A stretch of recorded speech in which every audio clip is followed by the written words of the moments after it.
Alright, I don't need to introduce myself again. The paper I'm presenting is Value versus Growth Australian Evidence. My co-authors, Sebastian Strakowski and Marty Virarajaran. And I will say this is the first time ever that I've been recorded. So usually I take all the glory for anything that happens in the paper. And then if anything goes bad, I just blame it on my co-authors. But I can't do it this time because I've got a camera sting over there. So, I will say hi to my boss. Hi Marty, because he'll be watching this once it gets uploaded online. So, in this audience, I'm not going to talk too much about, what is value, glamour. I mean, like George gave us a little bit of a brief introduction to that. Value stocks with high fund. I'm going to go in a different route. I realise that practitioners like to talk about price to book, price to earnings, but we as academics, we talk about book to market, earnings to price, just because we don't like to divide by zero. So, value versus glamour, high fundamentals to stock price. What is the proxy that we commonly use these days?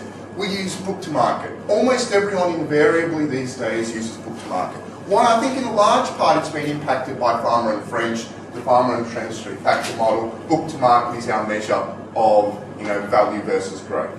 But let's have a think about why we did that, and that's what I'm trying to do in this paper. Because there are other proxies for value glamour out there, such as earnings to price, cash flow to price, and sales to price. So they're all constructed in a similar fashion.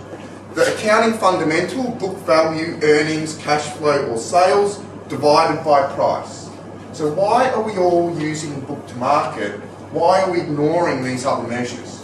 And I think there are some good reasons for that, and that comes out in this paper a little bit, because we're looking at all of these measures in combination. So what are some of these issues with these alternate measures of value glamour, earnings to price, cash flow to price, and sales to price? Well, earnings and cash flows can be negative. So what can we do? I mean, like most people will just chuck out all of the firms with negative earnings and negative cash flows and ignore them. Some other people haven't, but I'll come back to how they dealt with that in just a second. Sales can be zero. I mean, like in my sample, and I was very, very surprised by this when I first saw it, 43% of my sample has negative earnings. 45% of my sample has negative cash flows. Admittedly, they are the much smaller stocks. But it's still a very significant proportion of the sample. 25% of my sample has zero sales. Firms starting out, no trading revenue. What do we do in these cases?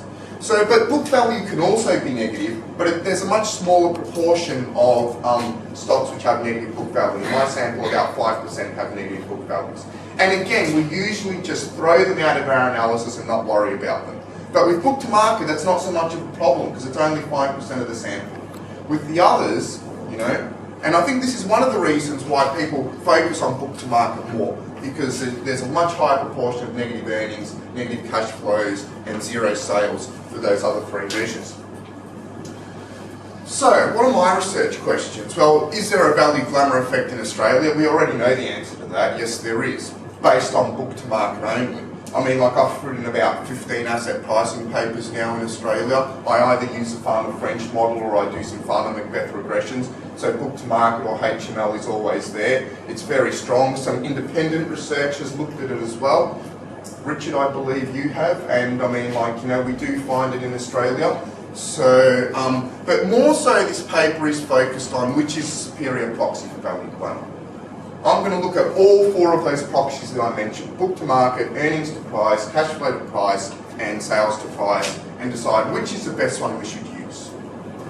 And talk about some of the issues for and against them. But I'm not the first person to do this. I mean, like a number of people have looked at, different variables and returns, and in their analysis looked at, very different measures of value glamour. So Chan et al., book to market, earnings to price, cash flow to price, 3 of them, and size. That was in Japan. Lakonishok et al., again the same 3, but they used past sales growth.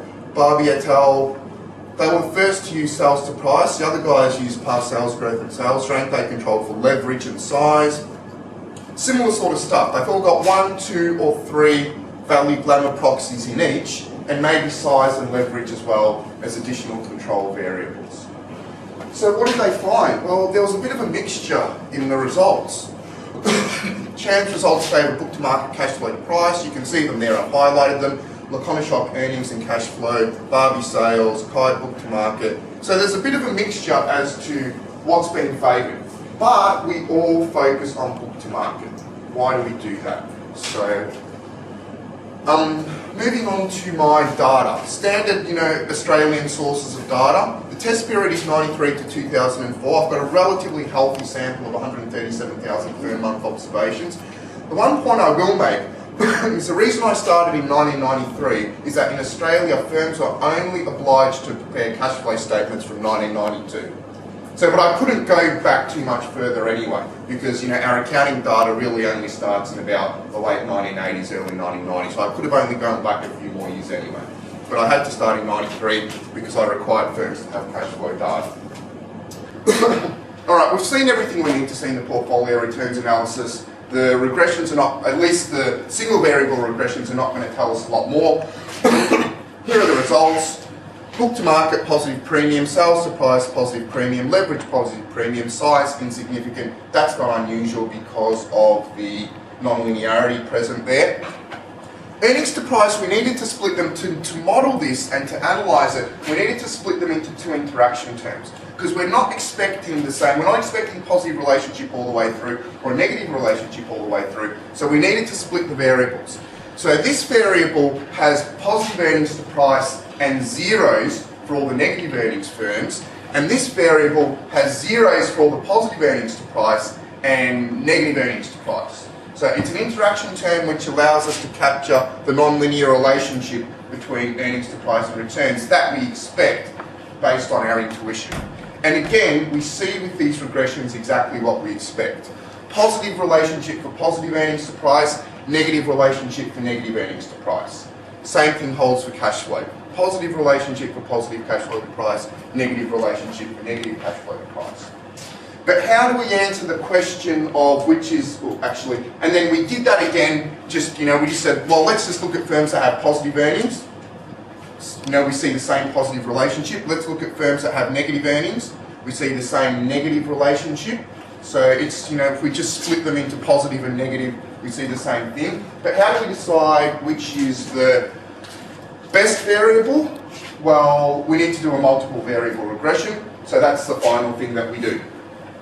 First off, we put all four of our value Glamour proxies in there, and then we do an additional regression where we control for leverage and size. And what do we see?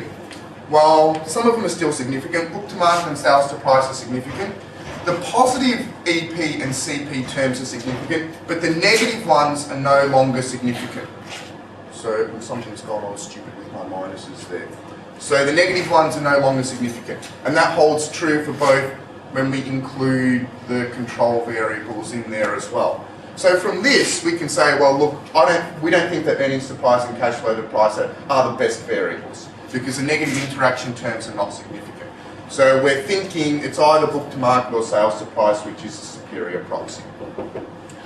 Another thing which I don't think people do is they don't look at, the positive earnings and negative earnings separately. So people don't look at, the positive earnings and the negative earnings, samples separately and see what goes on in there. We said, let's look at them separately and see what's going on, particularly since we're stressing this argument of positive and negative earnings. Well, we do see a lot of differences here. Now, both book to market and sales to price, they are insignificant in the positive earnings sample. And the interaction terms remain pretty much significant. When we look at the negative earnings to price category, you just book to market. I'm trying to behave. Book to market remains positively significant. Sales to price becomes insignificant. The interaction terms are insignificant. We were a little bit worried about these because we saw these in the full sample and in the full sample and in the subsample, and we did a lot of multi-collinearity testing, a lot of other regressions to make sure that nothing funny was going on, and we're pretty confident that one of these variables is knocking these ones out. So on balance, we're sort of favouring book to market because it's the only one which is significant for the negative earnings group, and both book to market and sales to price are significant for the positive earnings group. And I'd better finish up. So, look, we know there's a strong value glamour effect pretty much everywhere. We already knew there's one in Australia, we've just shown that. We also showed that all 4 of our proxies are individually significant. They all capture the value glamour effect in isolation. On balance, we're concluding that book to market is a superior proxy. Look, you know, it's not the strongest argument based on the regression results. They're not extremely neat, but I think they tend to favour book to market. But like, even though we showed how we can incorporate negative earnings and negative cash flow firms into an analysis, you know, you can do it, and you can incorporate firms with negative sales into an analysis. It's still easier not to. It's still easier just to work with book to market, which is positive for 95% of the sample. Throw out the 5% of the firms that have negative book to market and just use that as your value glamour proxy. So in that respect, it does support the Farmer-French model who use book to market to construct their HRL factor. But we do see some nuances based on whether earnings are positive or negative. And I think we've showed how we can analyse negative EP and CP when we expect that different relationship. And, you know, I think we're the first to show this. We show findings which are consistent with the value glamour effect in negative earnings firms. That's my presentation.